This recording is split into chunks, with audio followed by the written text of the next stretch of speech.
தமிழக மக்கள் அனைவருக்கும் வணக்கம்.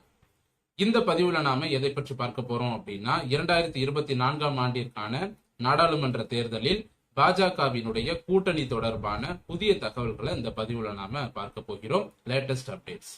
இந்த 2024ஆம் ஆண்டு நாடாளுமன்ற தேர்தல் என்பது இந்தியாவினுடைய தலையெழுத்தையும் எதிர்காலத்தையும் தீர்மானிக்கக்கூடிய ஒரு தேர்தலாக இருக்கும்.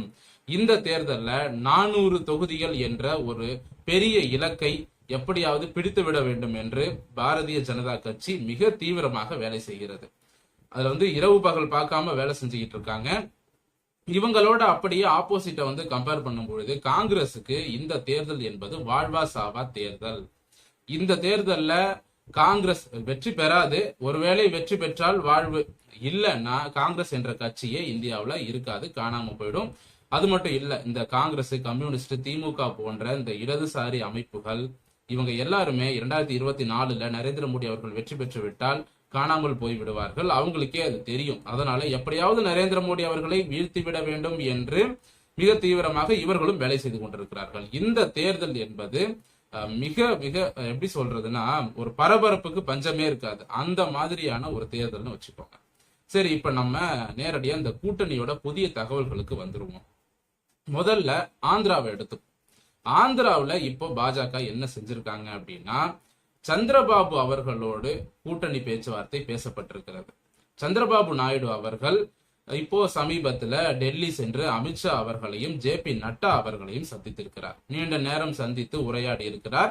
இப்போ சந்திரபாபு நாயுடு அவர்கள் இதற்கு முன்னால பிஜேபியோட கூட்டணிக்கு வரமாட்டேன் அப்படின்னு முரண்டு பிடித்த சந்திரபாபு நாயுடு இப்ப ஏன் போறாரு அப்படின்னா, இங்க ஆந்திராவில் ஜெகன்மோகன் ரெட்டி இந்த தேர்தலில் யாருடனும் நாங்கள் கூட்டணி இல்லை, நாங்கள் தனித்து தேர்தலை சந்திக்க போகிறோம் என்று ஜெகன்மோகன் ரெட்டி சொல்லிவிட்டார். இதனால சரி, இப்ப இந்த டைம் நம்ம யூஸ் பண்ணிப்போம் அப்படின்னு சந்திரபாபு நாயுடு பிஜேபி பக்கம் போறாரு. ஏன்னா பிஜேபி தான் இந்த வருஷம் ஜெயிக்கும் அப்படிங்கிறது தெரியும். ஒருவேளை சந்திரபாபு நாயுடு பிஜேபியோட சேர்ந்து கூட்டணி வச்சு பிஜேபி வெற்றி பெற்று விட்டால் நாளைக்கு சந்திரபாபு நாயுடுவுக்கு அந்த டெல்லி பாலிடிக்ஸ், பவர் பாலிடிக்ஸ் என்பது அவருக்கு பக்கபலமாக இருக்கும். அதன் காரணமாக இப்ப பிஜேபியோட இணக்கமா வராரு. இப்ப நம்ம ஆந்திர அரசியலை எடுத்துக்கிட்டோம் அப்படின்னா, அந்த மாநிலத்துக்குள்ள பிஜேபிக்கு சாதகமாக இருக்கிறதா, காங்கிரஸுக்கு சாதகமாக இருக்கிறதா அப்படிங்கிறத பார்க்கணும். இப்போ பிஜேபியை பொறுத்த வரைக்கும் சந்திரபாபு நாயுடு வராரு, அது பெரிய பிளஸ். தெலுங்கு தேசம் கட்சி பெரிய கட்சி, அது நமக்கு பிளஸ்ங்கிறதுனால 17 தொகுதிகள் வரைக்கும் பிஜேபி ஜெயிக்கும் அப்படின்னு அவங்களும் கணிச்சிருக்கிறாங்க.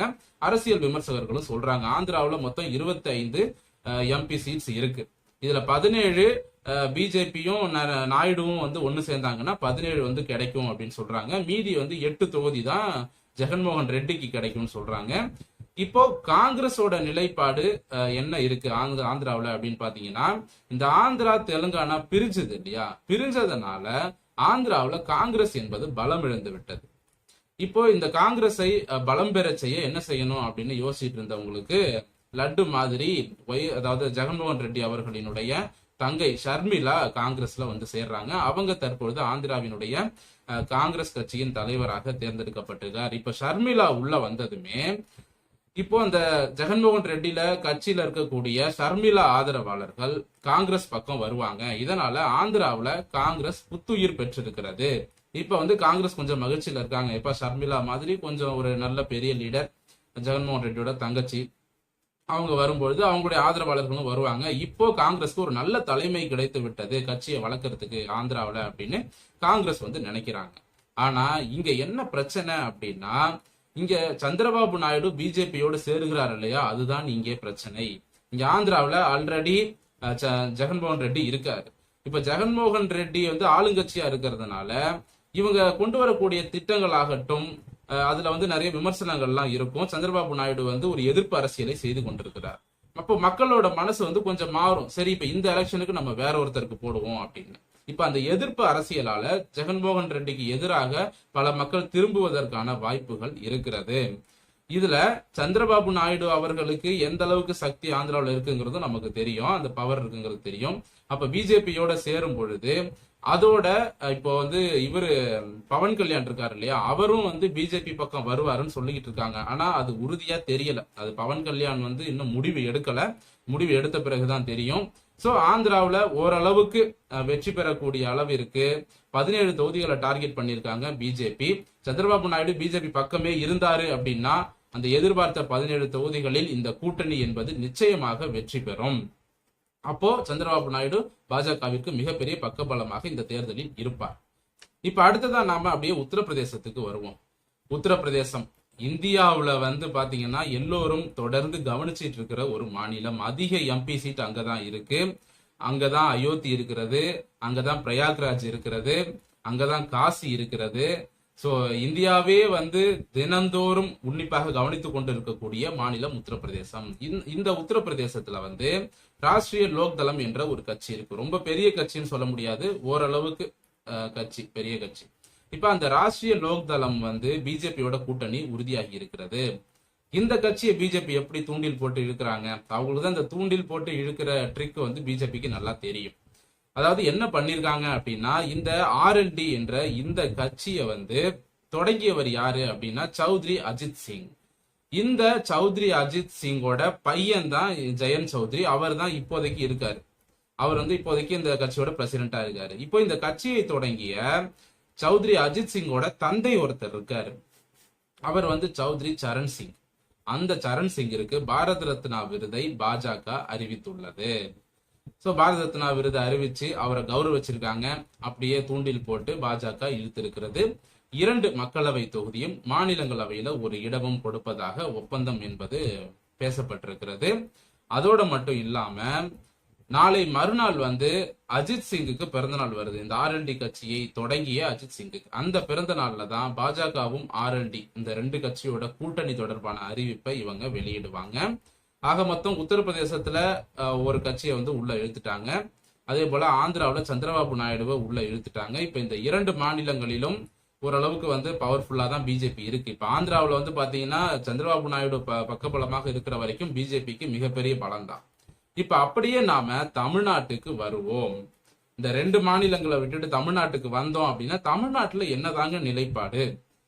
அண்ணாமலை அவர்கள் தலைமையில் ஒரு புதிய கூட்டணியை உருவாக்க வேண்டும் என்றுதான் பிஜேபி நினைக்கிறது.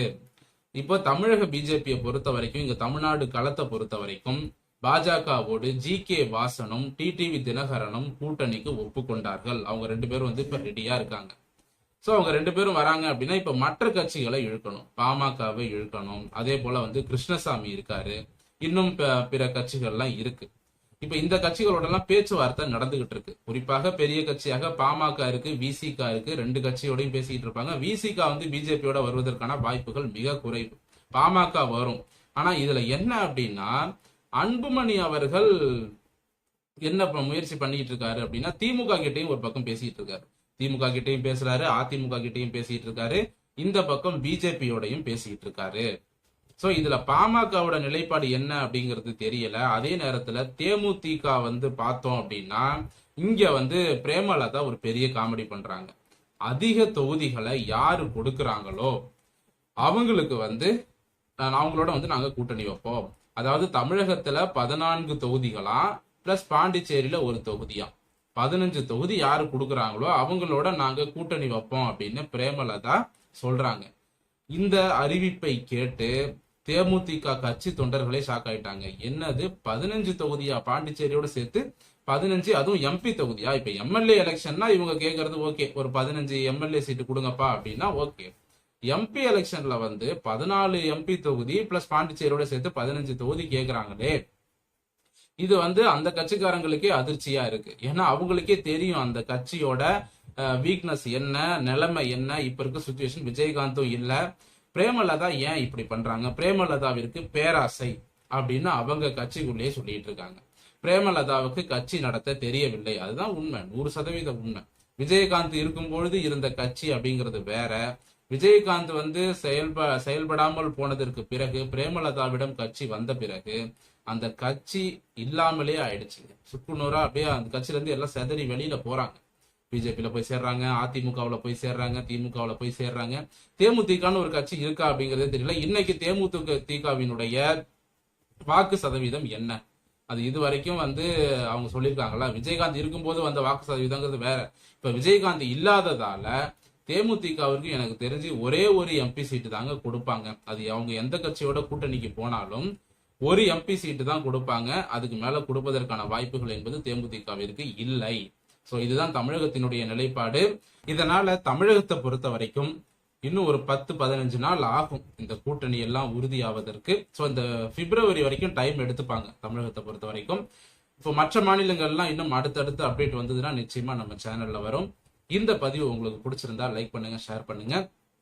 மீண்டும் அடுத்த நல்ல பதிவோடு உங்களை வந்து சந்திக்கிறேன். நன்றி, வணக்கம்.